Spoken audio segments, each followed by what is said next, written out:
penuntut dalam penyidikan ataupun dalam penuntutan dapat dipidana penjara 5 tahun. Nah, demikian yang dapat kami sampaikan dalam press release pada siang hari ini.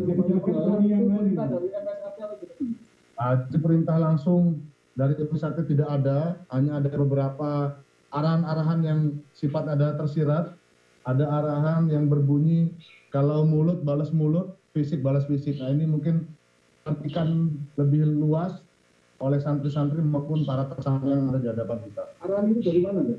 Arahan dari pondok, ini masih kita dalami dan akan kita lakukan pemanggilan, kita jadwalkan di Polres Jombang. Arahan yang lain kan, selain yang menabrak? Ada yang menghalangi barikade, ada yang menabrak, ini juga ada yang memiliki airsoft gun, keterangannya juga airsoft gunnya bukan miliknya, sebenarnya hanya mungkin dipinjamkan dan diperbantukan kepada yang bersangkutan. Tidak, airsoft gunnya kita dapati di tasnya. Namun yang bersangkutan, tersangka DP pada saat itu melarikan diri ke dalam pondok untuk berlindung. Drone juga digunakan untuk merekam kegiatan-kegiatan yang dilaksanakan oleh kepolisian pada waktu itu. Ini milik tersangka W. Terkait video yang teror, ya sudah kita laksanakan analisa terkait dengan video-video yang beredar terkait dengan pasca dipulangkannya massa yang diamankan di Mapolres Jombang. Kita laksanakan koordinasi kepada ahli bahasa, kemudian kita laksanakan pemanggilan, kita jadwalkan antara Rabu atau Kamis di Polres Jombang terhadap orator yang melaksanakan kegiatan di video tersebut. Satu orang yang kita jadwalkan untuk kita ambil. Inisialnya E. Dan itu dari laptop itu ada petunjuk apa? Belum, kita laptop nanti kita akan kirim ke laboratorium forensik untuk dilaksanakan pengecekan agar dapat dipertanggungjawabkan hasil dari laptop tersebut. Tidak semua. Jadi airsoft gun itu didapati di dalam tas milik tersangka, sedangkan tersangka pada saat itu melarikan diri. Jadi fungsinya untuk melindungi diri. Dia menganggap untuk tidak. Untuk video yang viral itu, pelanggaran kita belum. Nanti kita masih lihat dulu koordinasi dengan ahli bahasa, apakah hal-hal tersebut masuk dalam ujaran kebencian atau provokasi yang mengakibatkan tindak pidana. Nanti kita koordinasikan dulu terlebih dahulu. sudah ketahuan. Sudah kita dapat inisialnya, orangnya juga sudah jelas. Nanti kita lakukan pemanggilan, sudah kita jadwalkan. Panggilan sudah kita kirim hari ini. Ini berarti disiapkan sebelum polisi masuk. Ya, sudah disiapkan sebelum polisi masuk untuk saling komunikasi antara mereka. Artinya mereka tahu polisi masuk. Mereka membaca memang ada gerakan-gerakan, kelihatannya ada kepolisian akan melakukan kegiatan sehingga mereka juga ada semacam pencegahan atau mungkin pemantauan terhadap kegiatan-kegiatan polisian. Kalau tahu kemungkinan belum, tapi mungkin mereka membaca arah-arah dari kegiatan kepolisian. Perlawanan terhadap polisi itu skema. Kita melihat saat ini memang kelihatannya ada yang menggerakkan, baik itu langsung ataupun tidak langsung, maka dari itu kita terapkan pasal 19, ini bisa kena yang langsung ataupun tidak langsung, nanti kita kenakan. Kita masih dalami beberapa arahan-arahan pra atau pasca, makanya yang pra kita dalami, yang pasca pun kita dalami. Dan lagi lagi dan soal kronologi dengan disiram air keras itu seperti apa? Jadi kita clearkan dulu, bukan disiram air keras, kami disiram air panas, air kopi. Jadi pada saat kita selaku negosiator Pak Kapolres Jombang, kita masuk bersama Brimob, kemudian ketika masuk belok kanan itu di jembatan kecil, ada sekelompok orang yang menumpahkan kopinya secara sengaja. Kita lihat dari Brimob maupun kami yang melihat ditumpang secara sengaja ke arah badan. Itu ditumpang secara sengaja, memang pada saat itu situasinya memang crowded, sehingga kita masih menunggu hasil dari rekaman-rekaman untuk menunjuk salah satu tersangka yang Akibat dari penyiraman itu?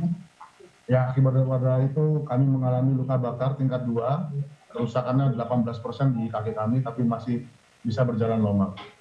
Dan pelaku penyiraman ada di 5 ini nggak ada? Ini masih kita dalami karena memang masih saling tunjuk, kita menunggu bukti-bukti dari rekaman.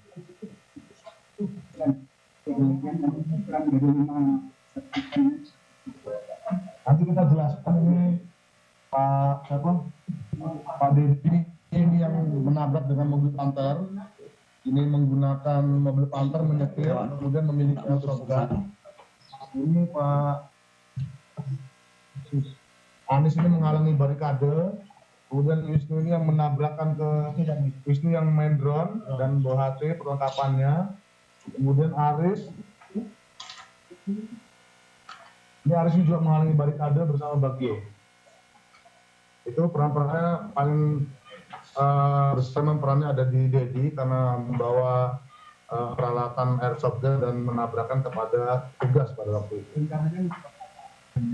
Melindungi diri. Mungkin itu dari kami, kita lanjut ke Curanmor ya.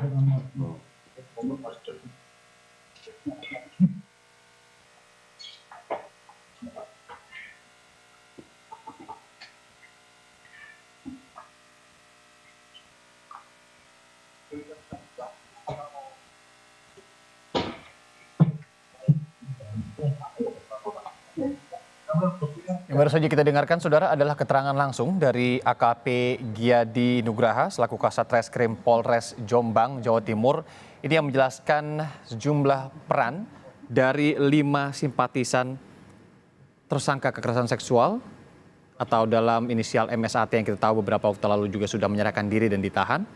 Nah, 5 simpatisan ini juga sekarang sudah menjadi tersangka dan ditahan juga di Mapolres Jombang atas dugaan kasus menghalang-halangi penyidikan polisi dan juga penangkapan terkait dengan tersangka MSAT